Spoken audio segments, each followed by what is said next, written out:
Assalamualaikum warahmatullahi wabarakatuh. Alhamdulillahirabbil alamin. Assalatu wassalamu ala asyrafil anbiya'i wal mursalin wa ala alihi wa ashabihi ajma'in. Allahumma salli wa sallim wa barik ala sayyidina wa habibina wa syafi'ina wa maulana Muhammadin sallallahu alaihi wa alihi wasallam. Allahumma alimna ta'wila wa faqihna fid din. Allahumma inna nas'aluka ilman nafi'an wa amalan mutaqabbalan walhamdulillahi rabbil alamin. Kita lanjutkan kembali pelajaran kita surat Maryam. Pada hari ini kita sampai ke ayat yang ke-33. Di pembahasan yang lalu Allah Subhanahu wa taala menyampaikan bagaimana Siti Maryam pada saat selesai melahirkan Nabi Isa alaihissalam, beliau kemudian kembali kepada kaumnya Bani Israel dengan menggendong bayi yang baru dilahirkan. Pada saat bertemu dengan Bani Israel, maka Bani Israel kemudian menanyakan kepada Siti Maryam perihal bayi yang ada di dalam gendongannya. Karena Bani Israel saat itu kemudian menuduh Siti Maryam telah melakukan perbuatan tercela. Untuk menjawab tuduhan yang dilontarkan oleh Bani Israel, dan memang tuduhan itu harus dijawab, harus diluruskan. Karena tidak bisa tuduhan yang tidak benar itu kemudian didiamkan. Ini menjadi pelajaran bagi kita para santri semuanya. Apabila seseorang memberikan tuduhan kepada kita, melakukan satu perbuatan yang kita tidak lakukan, dan tuduhan itu sudah menyebar, artinya tuduhan itu bukan hanya disampaikan secara pribadi antara diri kita dengan orang yang menuduh. Misalkan berdua. Nah, kalau berdua itu masih bersifat pribadi. Tetapi pada saat tuduhan itu disampaikan secara umum dan itu sudah didengar oleh orang banyak, manakala tuduhan itu memang tidak benar, kita tidak pernah melakukan seperti apa yang dituduhkan, maka wajib bagi kita untuk menjawab tuduhan itu, untuk meluruskan tuduhan itu. Nah, ini pelajaran yang bisa diambil dari apa yang dilakukan oleh Siti Maryam saat itu. Paham ya?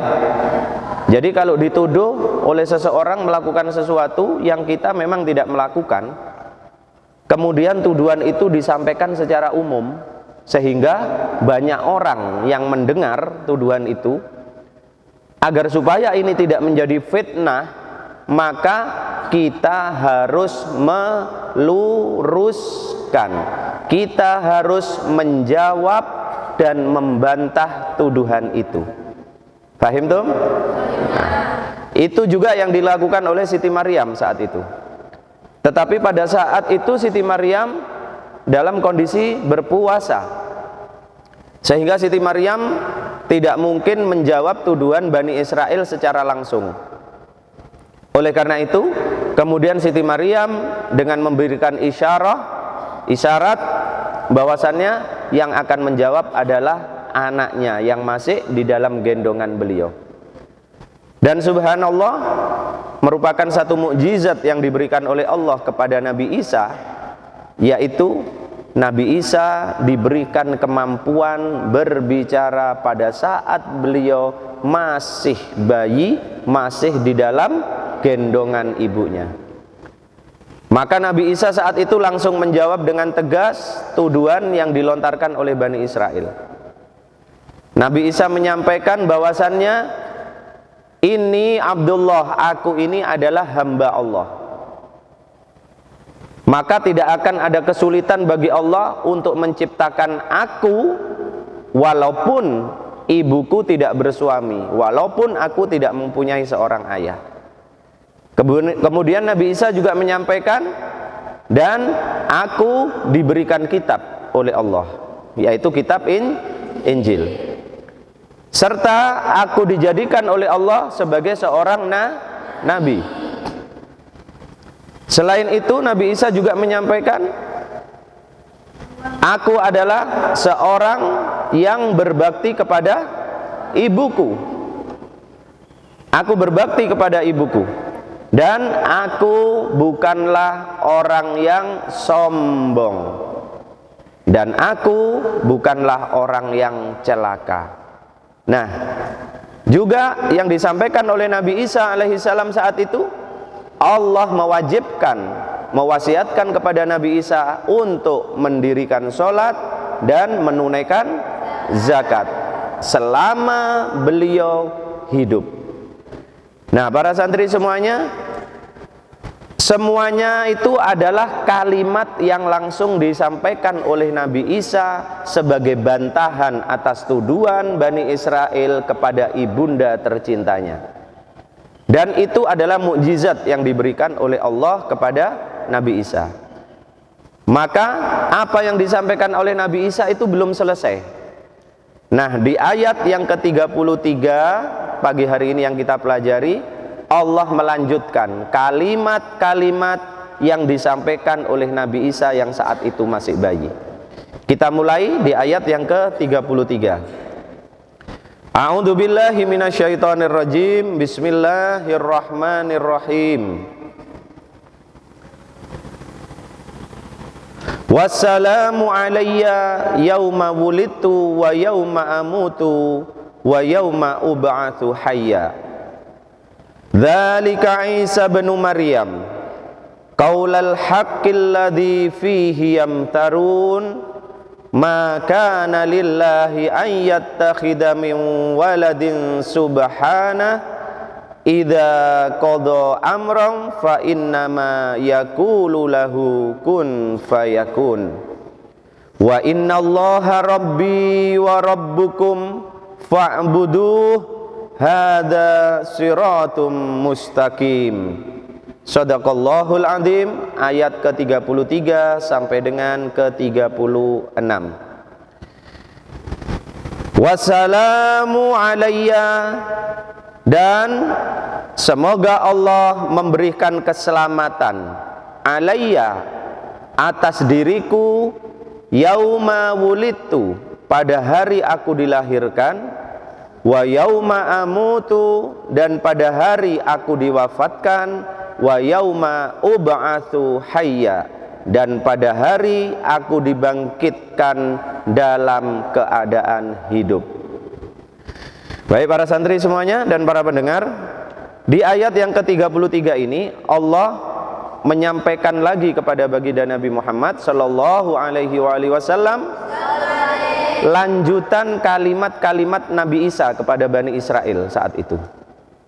Maka setelah Nabi Isa menyampaikan beberapa hal tadi, 6 ya, ada 6 yang disampaikan oleh Nabi Isa, 6 atau 7 ya, 7 hal yang disampaikan oleh Nabi Isa. Maka Nabi Isa menambahkan wassalamu alayya, dan semoga keselamatan atas diriku, yaitu pada 3 keadaan. Yang pertama, Nabi Isa diselamatkan oleh Allah pada saat yauma wulidtu, pada hari aku dilahirkan. Para santri semuanya, keselamatan yang dimaksud di sini pada saat dilahirkan itu ada 2 macam. Yang pertama, yaitu keselamatan seorang manusia pada saat dilahirkan ke dunia, selamat dari godaan syaitan. Karena saat manusia dilahirkan ke dunia oleh seorang ibu, maka saat itulah mulai syaitan menjadi pengganggu, menjadi penggoda bagi manusia itu. Mulai saat manusia dilahirkan, mulai saat itulah syaitan mulai mengelilingi manusia, selalu akan terus menggoda. Sebagaimana sumpah yang disampaikan oleh syaitan, oleh iblis kepada Allah Subhanahu wa ta'ala, sungguh aku akan mendatangi anak Adam, yaitu manusia, dari arah depan mereka, dari arah belakang mereka, dari arah kanan dan dari arah kiri. Manusia akan selalu dikelilingi oleh syaitan yang selalu membisikkan bisikan-bisikan menyesatkan, mengajak untuk melakukan perbuatan-perbuatan tercela, mulai saat manusia dilahirkan. Maka pada saat itu Nabi Isa diselamatkan oleh Allah. Dilahirkan beliau tanpa ada gangguan sedikit pun dari syaitan. Ini makna keselamatan yang pertama. Makna keselamatan yang kedua, bahwasannya Nabi Isa diselamatkan oleh Allah dari ancaman bahaya manusia. Seandainya saat Siti Maryam saat itu sedang menggendong Nabi Isa alaihissalam, kemudian Bani Israel menduduh Siti Maryam melakukan perbuatan tercela. Seandainya saat itu Siti Maryam kemudian yang menjawab tuduhan Bani Israel itu, maka bisa diyakini apa jawaban Siti Maryam tidak akan dipercaya oleh Bani Israel. Apa jawaban dari Siti Maryam tidak akan dipercaya, karena sejak awal mereka sudah menuduh, sudah mempunyai pikiran bahwasanya Maryam telah melakukan perbuatan tercela. Maka apabila Nabi Isa tidak diselamatkan oleh Allah di hari kelahirannya itu, pasti Bani Israel akan menggunakan tangan mereka untuk membahayakan Siti Maryam dan juga Nabi Isa yang masih ada di dalam gendongan. Bisa saja Bani Israel saat itu melemparkan batu, melemparkan kayu, karena dianggap Siti Maryam wanita tercela saat itu, telah melakukan perbuatan zina. Nah, jadi makna arti Nabi Isa diselamatkan oleh Allah pada hari beliau dilahirkan, diselamatkan dari syaitan dan juga diselamatkan dari mara bahaya manusia. Yang kedua, wa yauma amutu, dan pada hari aku diwafatkan.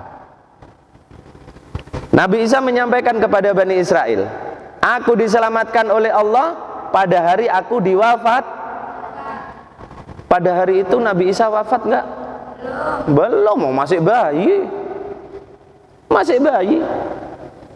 Tapi kenapa Nabi Isa kemudian menyampaikan saat itu, dan aku akan diberikan keselamatan oleh Allah pada saat aku diwafatkan? Sebahagian manusia kaum Nasrani, maka setelah kisah Nabi Isa ini di kemudian hari berikutnya, mereka kemudian menganggap seseorang yang disalib saat itu adalah Nabi Isa alaihis. Apakah itu Nabi Isa yang disalib? Bukan. Siapa? Itu adalah pengikut Nabi Isa, salah seorang murid Nabi Isa yang ternyata dia mempunyai niat-niat jelek kepada Nabi Isa alaihissalam, sehingga oleh Allah pada hari itu diserupakan wajahnya dengan Nabi Isa alaihissalam. Persis wajahnya diserupakan dengan Nabi Isa, sehingga orang itulah yang kemudian disalib. Sedangkan Nabi Isa bagaimana? Diangkat oleh Allah. Berarti apakah Nabi Isa saat ini sudah wafat? Belum. Nabi Isa belum wafat, tetapi diangkat oleh Allah, dan besok akan diturunkan lagi ke bumi bersama-sama dengan Imam Mahdi untuk berjuang memerangi orang-orang yang kufur kepada Allah dan Dajjal. Jadi Nabi Isa sudah wafat belum? Belum. Tetapi pada saat suatu hari, saat nanti beliau wafat, maka beliau diberikan keselamatan oleh Allah. Para santri dan para pendengar, pada saat manusia dilahirkan ke bumi, saat itulah setan mulai menggoda dia. Pada saat manusia menghadapi sakaratul maut, pada saat manusia menghadapi kematian, maka saat itu juga syaitan berkumpul di sampingnya untuk menggoda calon mayit ini agar supaya dia jauh dari keadaan mati atau meninggal husnul khotimah. Jadi dua keadaan ini adalah keadaan yang berbahaya bagi umat manusia, terutama kita orang-orang beriman.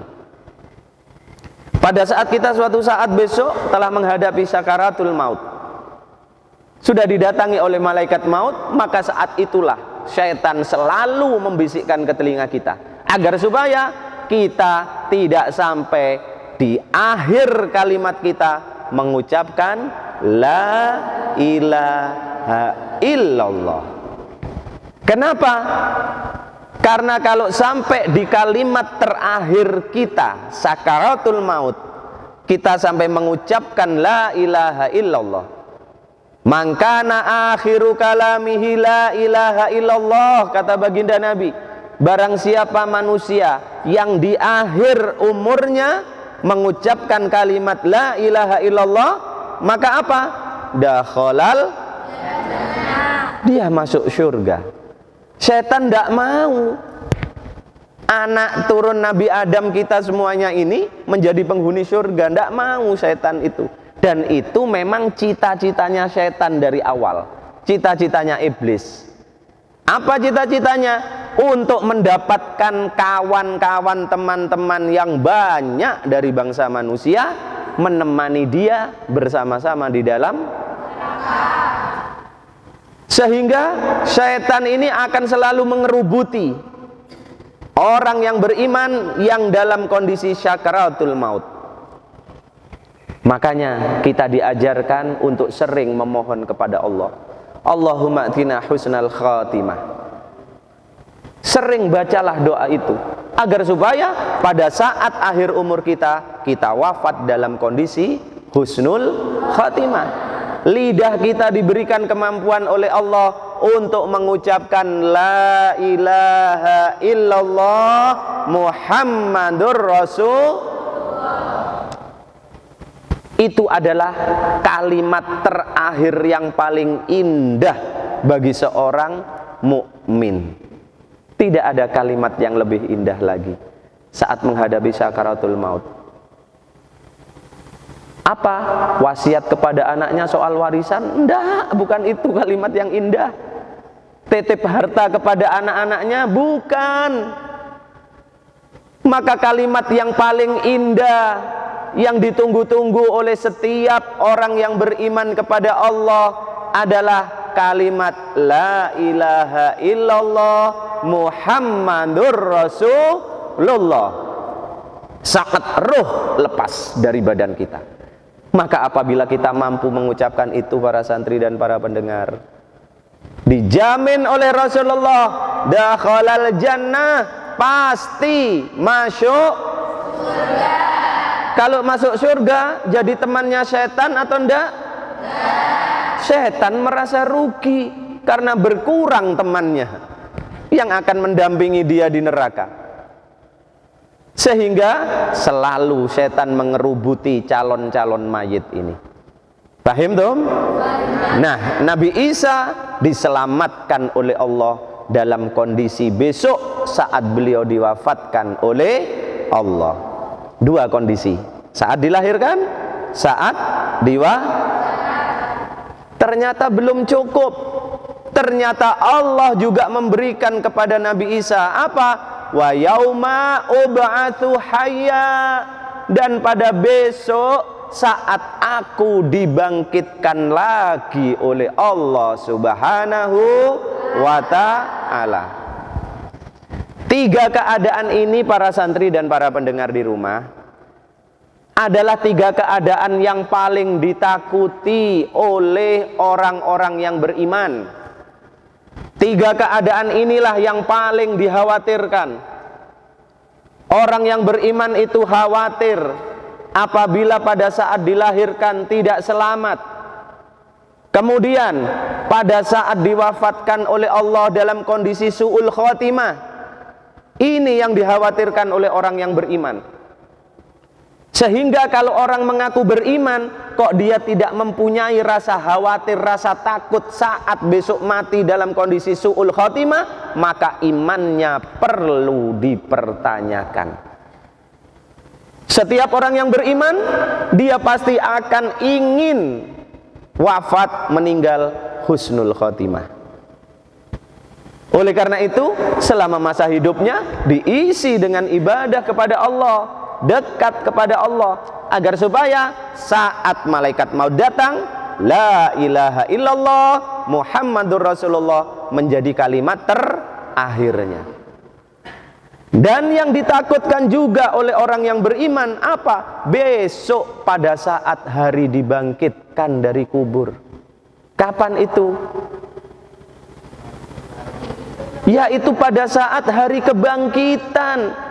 Kemudian manusia dikumpulkan lagi di padang mahsyar. Saat itulah kita semua diadili oleh pengadilan yang paling adil, yang maha adil, dan oleh hakim yang maha adil, Allah Subhanahu wa ta'ala. Maka saat itu hanya ada dua pilihan. Apakah kita mendapatkan nikmat surga, ataukah kita akan sengsara di dalam neraka. Sehingga hari kebangkitan itu adalah hari yang ditakuti oleh orang yang beriman. Orang yang tidak beriman, orang yang tidak beriman tidak takut, dan mereka tidak percaya adanya hari kebangkitan. Bagaimana mereka akan takut? Wong mereka percaya saja enggak. Orang-orang kafir itu tidak percaya kalau besok manusia setelah mati dibangkitkan lagi. Jadi bagaimana mungkin mereka akan takut dengan namanya hari kebangkitan? Wong percaya saja enggak kok. Kita percaya enggak ada hari kebangkitan? Percaya. Jadi kalau gitu takut enggak? Takut. Kalau takut lalu bagaimana? Takut adanya hari kebangkitan, takut adanya siksa Allah, tetapi kita justru jauh dari Allah. Kalau kita takut kepada Allah, maka kita harus mendekat kepada Allah.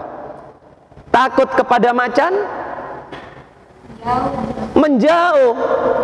Takut pada beruang, takut sama rampok, menjauh. Tapi takut kepada Allah bukan menjauh dari Allah, tetapi semakin mendekat kepada Allah.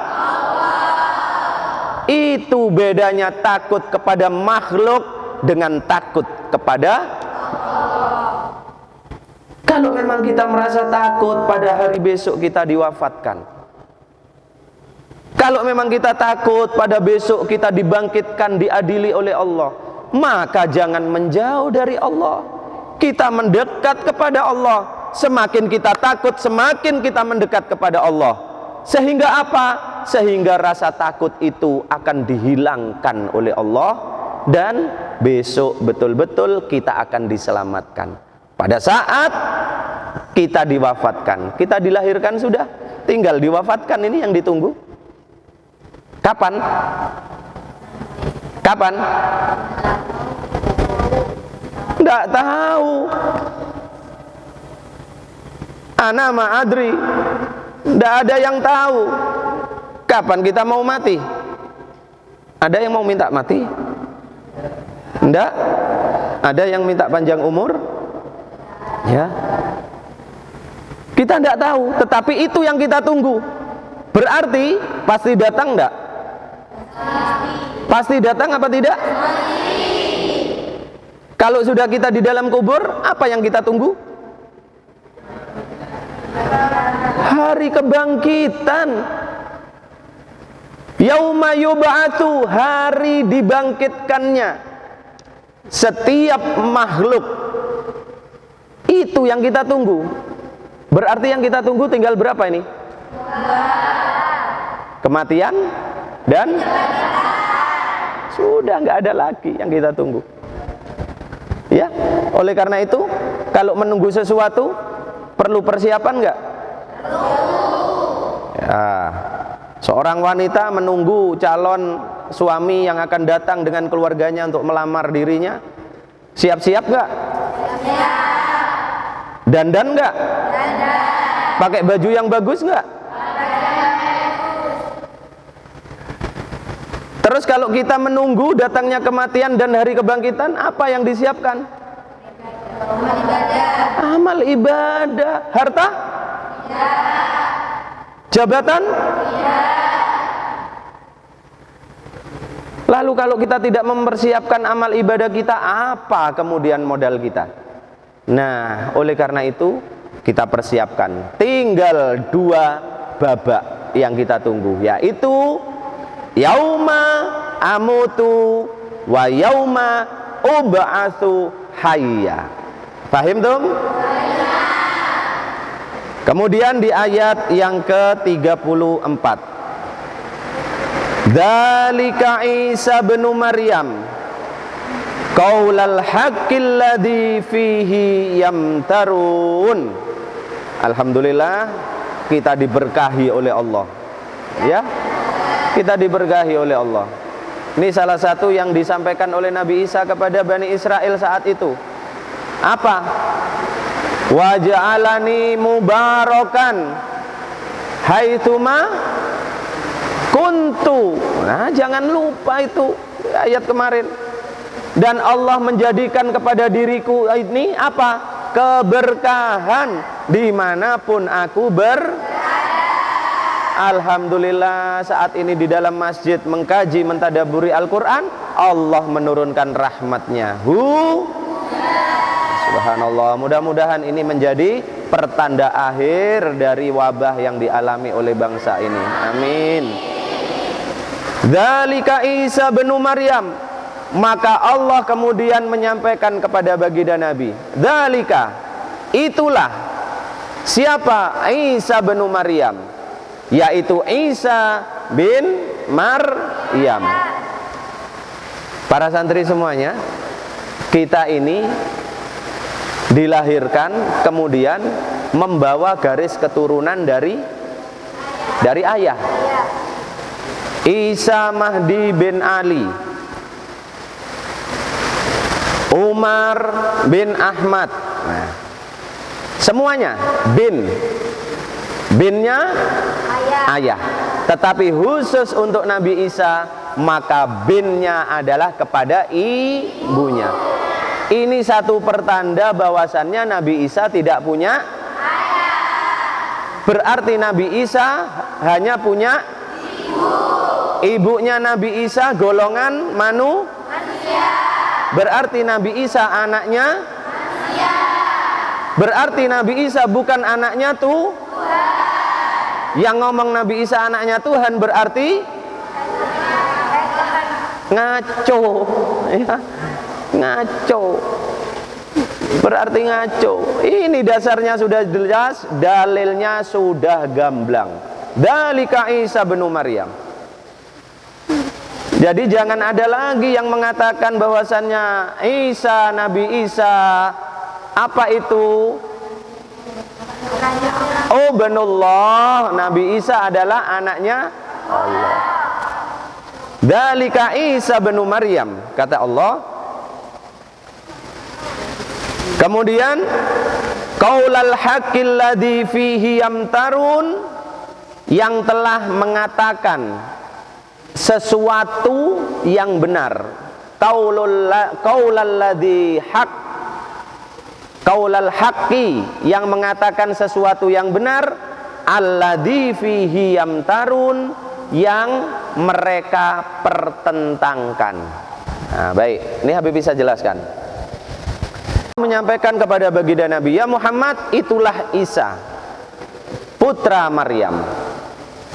Setelah Allah menjelaskan kalimat-kalimat yang disampaikan oleh bayi yang super ajaib ini, ya, maka Allah kemudian menyampaikan kepada baginda Nabi Muhammad, dzalika Isa, itulah Isa bin Maryam, putra dari Maryam, yang saat itu, saat masih di dalam gendongan ibunya, qaulal haqqi, menyampaikan kata-kata kalimat yang benar.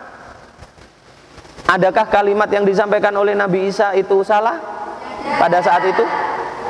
Kenapa tidak ada yang salah? Kenapa tidak ada yang salah? Karena perkataan yang disampaikan oleh bayi kecil ini tadi, semuanya itu berasal dari Allah. Jadi kalimat yang dikatakan semuanya benar. Tetapi kemudian justru mereka, siapa? Bani Israel yang mendengar kata-kata Nabi Isa saat itu, mereka kemudian bertentangan. Artinya terjadi perdebatan kemudian di kalangan mereka sendiri. Setelah mendengar kalimat yang disampaikan oleh Nabi Isa itu, para santri semuanya, maka setelah itu Bani Israel kemudian berunding mereka. Mereka berunding. Beberapa suku yang ada berkumpul menjadi satu, membicarakan tentang kejadian super ajaib yang baru saja mereka saksikan. Maka di antara Bani Israel itu kemudian ada yang mengatakan bahwasannya Nabi Isa ini adalah tukang sihir. Ada yang mengatakan ini tukang sihir. Bagaimana mungkin bayi yang masih dalam gendongan sudah bisa mengatakan kalimat-kalimat yang luar biasa tadi. Sehingga mereka menganggap Nabi Isa adalah tukang sihir. Berarti kalau Nabi Isa tukang sihir, ibunya juga ini tukang sihir dong, kan begitu? Wong baru dilahirkan ini. Yang kedua, maka ada di kalangan mereka yang berpendapat, saking kagumnya melihat apa yang baru saja mereka lihat dan mereka dengar, maka kemudian mereka mengatakan Isa adalah Ibnullah, putra Tuhan, anaknya Tuhan. Mereka sampai mengatakan seperti itu. Berarti Isa ini adalah anaknya Allah. Kemudian ada lagi mereka berpendapat lain. Oh, tidak setuju, bukan. Isa bukan penyihir. Isa bukan anaknya Tuhan. Ada yang berpendapat justru Nabi Isa lah yang dianggap sebagai Tuhan. Isa adalah Allah, adalah Tuhan. Ya. Nah, kemudian ada kelompok yang terakhir yang mereka percaya, kemudian mereka mengatakan pendapat kalian tiga macam ini semuanya salah.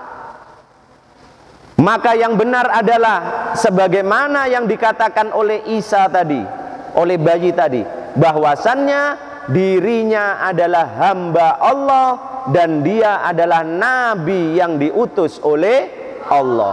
Berarti Isa adalah putra Maryam, dia juga seorang manusia seperti kita, tetapi dia dijadikan seorang nabi oleh Allah Subhanahu wa ta'ala yang diberikan kitab Injil. Berarti pendapat yang benar yang mana?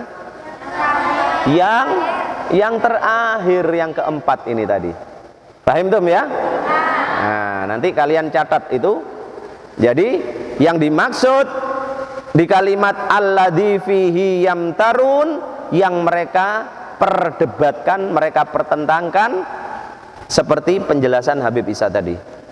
Kemudian ayat yang ke-35, maka nalillah, tidaklah patut bagi Allah, tidaklah pantas bagi Allah ayyattakhidha min walad, untuk mengambil seorang tidak patut bagi Allah, tidak pantas bagi Allah mengambil seorang anak. Kenapa tidak pantas? Kenapa tidak pantas? Para santri dan para pendengar, seorang anak itu adalah kebutuhan seorang manusia atau kebutuhan orang tua? Kebutuhan orang tua. Maka orang tua yang berharap mempunyai anak dengan tujuan agar supaya anak ini bisa melanjutkan cita-cita orang tua yang masih belum tercapai. Anak itu adalah generasi penerus yang bisa melanjutkan, mewujudkan keinginan, cita-cita orang tuanya yang belum tercapai. Yang kedua, anak diharapkan oleh orang tua manapun, pada saat dia mempunyai anak, maka orang tua itu berharap, besok pada saat masa tuaku, maka aku akan mempunyai seorang perawat, aku akan dirawat, aku akan diasuh oleh anakku. Paham tum? Maka, nah ini Habib saja berpikir, tujuan orang tua mempunyai anak yang pertama tadi, melanjutkan keinginan, cita-cita yang belum tercapai. Yang kedua, agar supaya anak itu besok bisa merawat orang tua saat orang tua sudah sepuh. Berarti orang tua yang seperti itu mengakui bahwa dirinya adalah manusia. Berarti dia mengakui bahwa dirinya mempunyai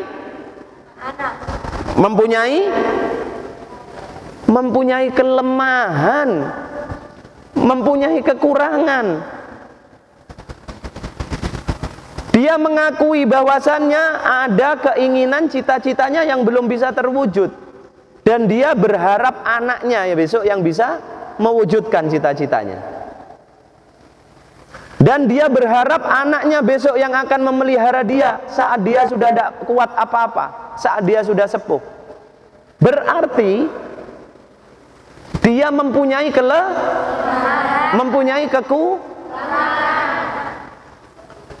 Allah mempunyai kelemahan apa tidak?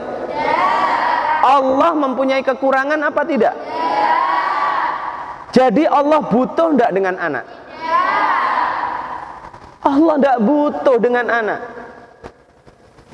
Mari kita berpikir secara sehat. Kalau Nabi Isa dikatakan sebagai anaknya Allah hanya gara-gara Nabi Isa dilahirkan dari seorang wanita yang tidak mempunyai suami, ya. Lalu bagaimana dengan Nabi Adam alaihissalam,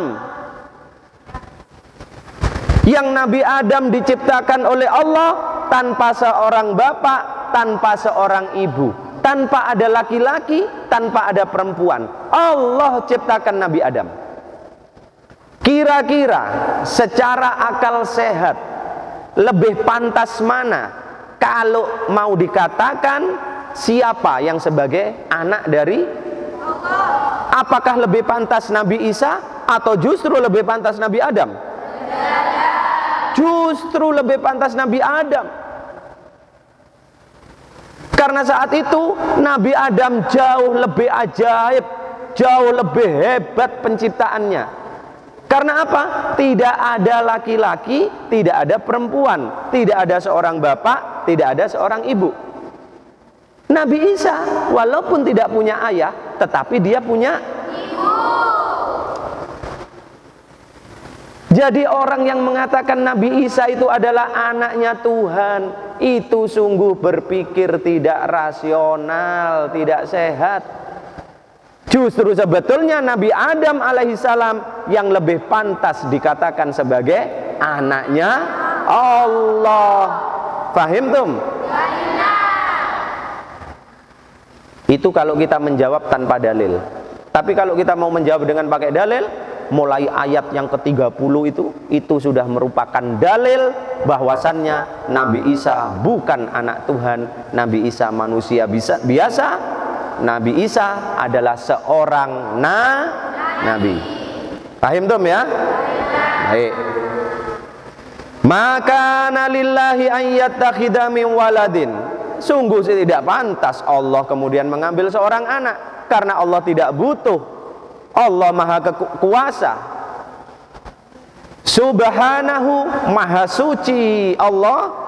Idza qada amran, apabila Allah menghendaki sesuatu, fa innama, maka sesungguhnya dia Allah yaqulu lahu kun fayakun, tinggal mengucapkan kun jadilah, maka baik para santri semuanya, coba kalian ucapkan kun fayakun bersama. Hop. Iya. Ayo satu lagi. Susah enggak mengucapkan itu? Butuh waktu enggak mengucapkan itu? Butuh waktu lama enggak? Maka berarti apa? Berarti kalau Allah ingin menciptakan segala sesuatu jauh lebih mudah dibandingkan dengan kalimat kun fayakun. Kun fayakun begitu mudah, tetapi Allah menciptakan segala sesuatu jauh lebih mudah dibandingkan kalimat kun fayakun. Itu maksudnya. Bukan berarti kemudian Allah mengucapkan kun fayakun. Enggak, ini hanya juga sebagai perumpamaan. Begitu mudahnya Allah menciptakan segala sesuatu. Seperti kita begitu mudahnya mengucapkan kalimat kun fayakun. Enteng, mudah. Apa yang tidak mungkin? Mungkin bagi Allah. Paham tuh? Jadi kalau orang-orang Bani Israel tadi menganggap bahwasannya bayi yang bisa berbicara ini adalah anak Tuhan, atau bahkan dianggap sebagai Tuhan. Karena apa? Karena luar biasa menurut mereka. Kira-kira lebih luar biasa mana? Seorang bayi yang bisa berbicara, atau dibandingkan Nabi Isa yang dilahirkan hanya dari seorang ibu tanpa ayah? Lebih hebat mana? Lebih hebat mana?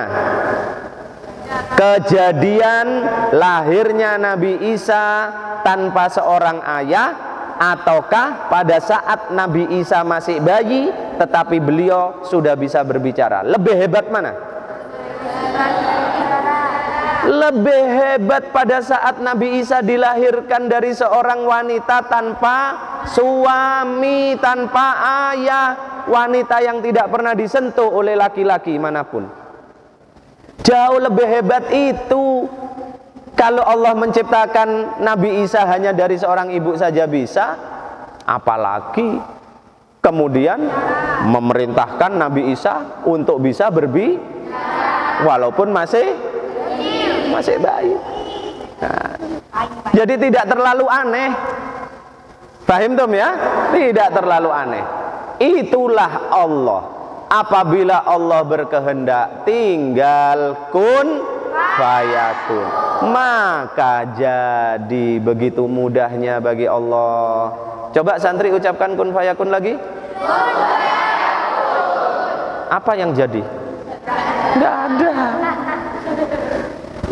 Manusia nggak ada. Tapi Allah begitu kun fayakun, apa? Pasti jadi itu semuanya. Paham tum? Maka di ayat yang ke-36, ayat terakhir pagi hari ini, wa innallaha rabbi wa rabbukum fa'buduh.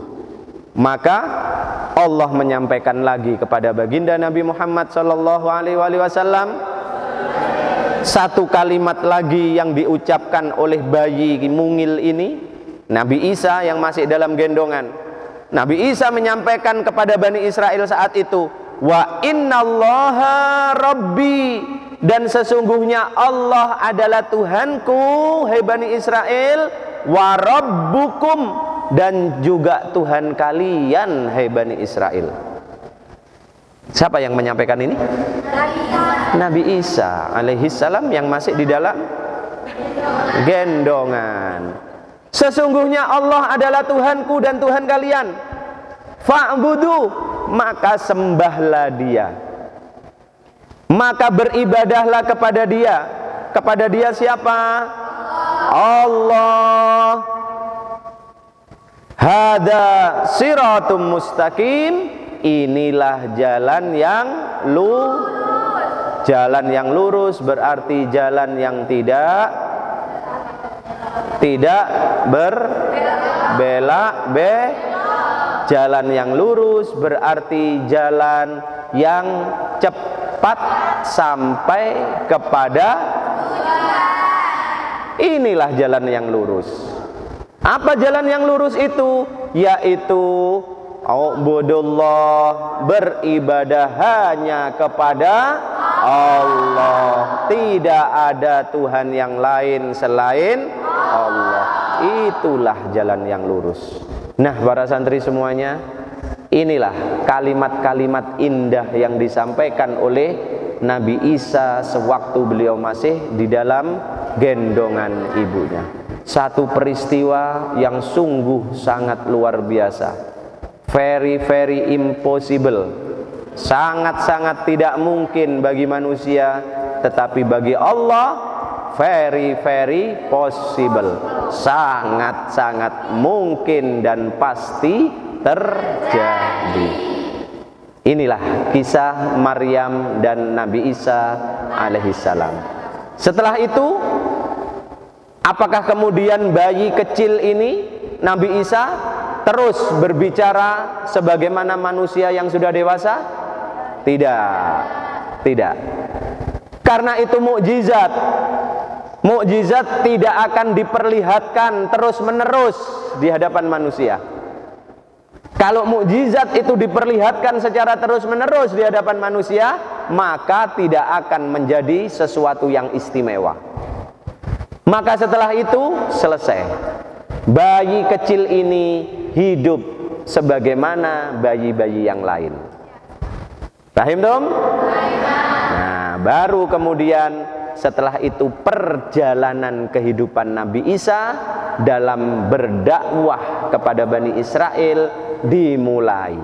Insya Allah akan kita pelajari di ayat yang ke-37 dan seterusnya, insya Allah di hari Rabu. Mudah-mudahan diberikan kesehatan oleh Allah dan mudah-mudahan bermanfaat. Wallahu a'lam bissawab. Bismillahirrahmanirrahim. Allahumma salli wa sallim wa barik ala sayyidina Muhammad wa ala ali sayyidina Muhammad. Allahumma inni saudatuka ma'allamtanihi fardudhu alayya inda hajati ilai. Wa sallallahu ala sayyidina Muhammadin wa ala alihi wa sahbihi wa sallam. Walhamdulillahi rabbil alamin. Akhirul kalam. Wassalamualaikum warahmatullahi wabarakatuh.